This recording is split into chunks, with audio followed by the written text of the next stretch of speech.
And right now we're going to learn how to use the background eraser tool in Photoshop.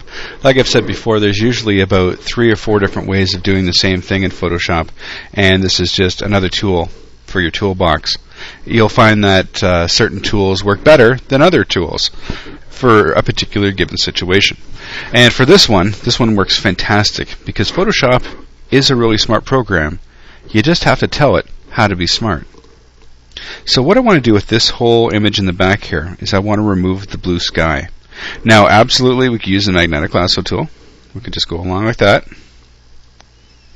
and up and over and back again,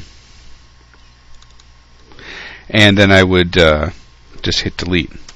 And of course the dotted or the checkerboard pattern means that it's a transparent layer. And then of course I could bring something else into it and say a red sky or whatever it is that I wanted to do. All I know right now is that I want to remove the background layer. But what do we do when we've got all this way over here? See where the tree meets the sky? You got little branches. It would really drive you up the wall if you had to try and do that with the magnetic lasso tool. So what I'm going to do here is I'm just going to back up for a second. I'm going to go to the eraser tool, and I'm going to click and hold it, and I'm going to grab the one with the little scissors. It's called the background eraser tool.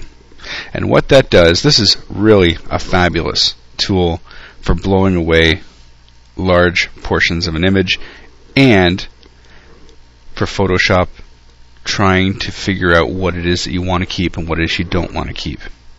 Let's just zoom into the background a little bit here so we can kind of see a little bit more detail. So right now what I'm going to do, there's 3 different settings that you have to know about when you're going to use the background eraser tool, and it will make all the difference in the world. Number 1, there's 3 little buttons here. In your version of Photoshop CS, you will probably find it way over here. You want to pick the middle one. You want to pick the one that says sample. Sample once, I believe. Yep, sampling once. If you pick the one that says sampling contiguous, it'll remove all of that color from a particular area. We want to have sampling once. Our limits should be contiguous, and tolerance we're going to play with. I'm going to try and keep the tolerance around 22, 21. It really depends on how much you want to remove. If you want to remove a little bit, you lower it. If you want it to blow away a huge part of the image, you raise it up a lot higher. Now, watch the mountains, or the little hills. They're not really mountains now, are they? Watch the little hills. I've got the crosshair of my brush tool, and I'm going to click it.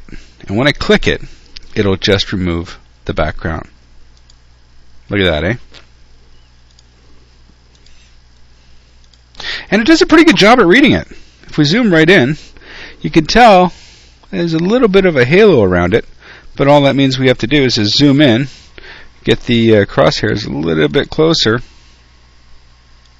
See? And it'll remove that halo. And it's a lot less work than having to pay attention with the magnetic lasso tool. And we're just going to click and remove a bunch of this background.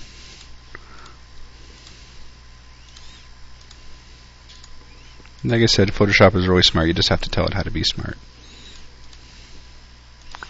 Dun, dun, dun.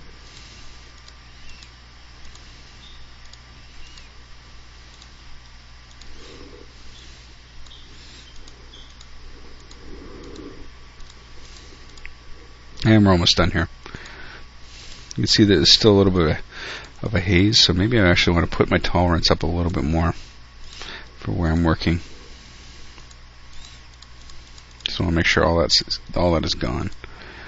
Alrighty. Move right over, see if see we've got some haze in here. We want to remove all of that, make sure it's all gone.